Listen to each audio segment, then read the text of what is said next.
భారతదేశంలో జరిగిన మ్యాచ్లు అంటే స్వదేశంలో ఓటమి అనేది అది కూడా సీనియర్లు అందరూ ఉండగా రోహిత్ శర్మలు కోహ్లీలు అందరూ ఉండగా సిరీస్ కోల్పోవడం అది కూడా చాలా కాలం తర్వాత ధోని వచ్చినప్పటి నుంచి స్వదేశీ విజయాలు తప్ప పరాజయాలు లేదు అనుకుంటున్నప్పుడు ఏదో ఒకటే అరాదాన్ని లెక్కేసుకుంటే సిరీస్ అయితే ఏనాడు ఓటమి పాల్గాలే.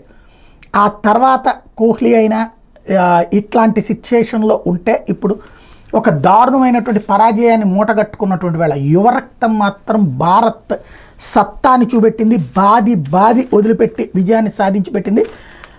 ఏదైతే వరుస రికార్డులు సాధించింది. భారత్ స్కోరు విదేశాల్లో T20లో టీమిండియాకి అత్యధిక స్కోర్ 283, కేవలం ఒక్క వికెట్ కోల్పోయి అన్నది ఇదే అత్యుత్తమైంది.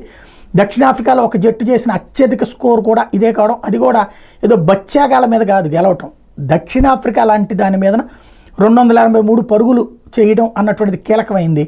గతంలో అక్కడ సౌత్ ఆఫ్రికాలో 2022లో ఏదో లోకల్ జట్లు నైట్స్ మీద టైటాన్స్ వాళ్ళు గెలిచినటువంటిది మాత్రం అప్పట్లో 271 ఫర్ 3 గొప్ప రికార్డు అనుకుంటే దాన్ని తిరగరాసింది. అదే సందర్భంలో బంగ్లాదేశ్ మీదన సౌత్ ఆఫ్రికా ఇది మన దేశమే సాధించినటువంటి గతంలో 297 హైదరాబాద్లో సాధించారు. దాని తర్వాతన సెకండ్ హయ్యెస్ట్ అయింది.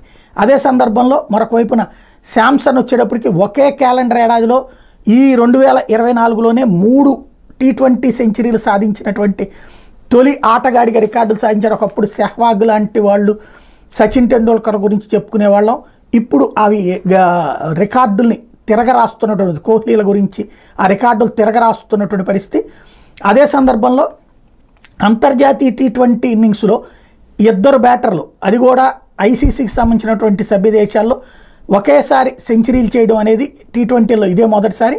అన్ని జట్లను పరిగణలోకి తీసుకుంటే ఇది 3వసారి మాత్రమే. ఏడాది చైనా మీద జపాన్, అది బచ్చా మ్యాచ్, 2022లో బల్గేరియా మీద చెక్ రిపబ్లిక్ ఇలాంటి సాధించినాయి. అవన్నీ బచ్చా దేశాలు. బట్ పెద్ద దేశాలతో ICC దాంట్లో సాధించినటువంటిది మనమే అయ్యాం. ఓవరాల్గా చూసుకుంటే సొంత గడ్డ మీద సాధించినటువంటి పరాజయానికి ఇది ఒక రకమైనటువంటి ముగింపును, అంటే సౌత్ ఆఫ్రికా మీద ఆ కసి తీర్చుకున్నట్టున్నారు. యువ ఆటగాళ్ళు భారత సత్తాని చూపించారు.